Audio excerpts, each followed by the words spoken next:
En République démocratique du Congo, le gouverneur du Tanganyika, Christian Kitungwa Muteba, a annoncé le 17 décembre la suspension du trafic entre sa province et le Sud Kivu, y compris sur le lac Tanganyika, suite à l'aggravation de la situation sécuritaire après la prise d'Ouvira par l'AFC M23.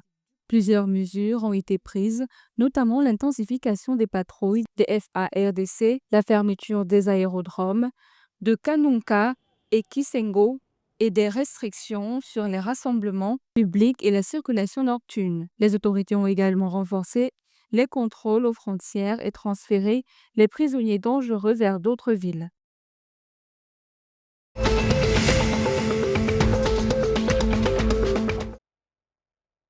Le président gabonais Brice Clotaire Oligui Nguema a annoncé le 16 décembre 2025 des nouvelles règles pour les investisseurs étrangers axées sur la souveraineté économique et l'emploi des Gabonais. Selon le président gabonais, désormais, tout investissement au Gabon devra s'inscrire dans une logique de développement durable, de transparence et de création de valeur partagée au service exclusif des intérêts de la nation gabonaise. Cette annonce est faite alors qu'en 2024, le Gabon a reçu environ 1,145 milliard de dollars d'investissements directs étrangers en flux entrants avec une valeur notable de projets Greenfield atteignant 976 millions de dollars selon des sources officielles.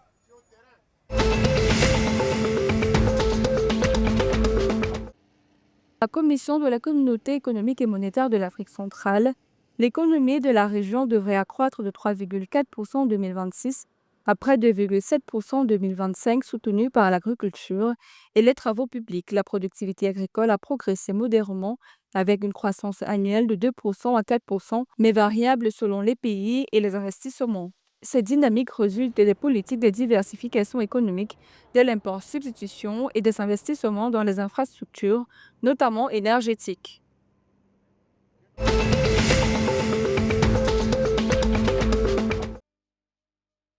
Le Cameroun et l'Éthiopie ont lancé un partenariat pour accélérer la transformation numérique au Cameroun. La Cameroun Telecommunications s'est ainsi associée à Ethio Telecom pour moderniser les infrastructures et stimuler l'économie numérique avec des projets incluant la numérisation des services publics, l'extension des réseaux sans fil, la mise à niveau vers la 5G et la création d'un cloud souverain.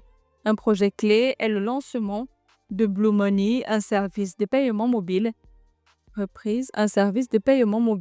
Selon un rapport de la Banque centrale régionale de l'Afrique centrale, le Cameroun représente 62% de tous les comptes de monnaie mobile des 6 pays membres de la CEMAC. Il représente également plus de 75% de la valeur totale des transactions de monnaie mobile effectuées dans la région.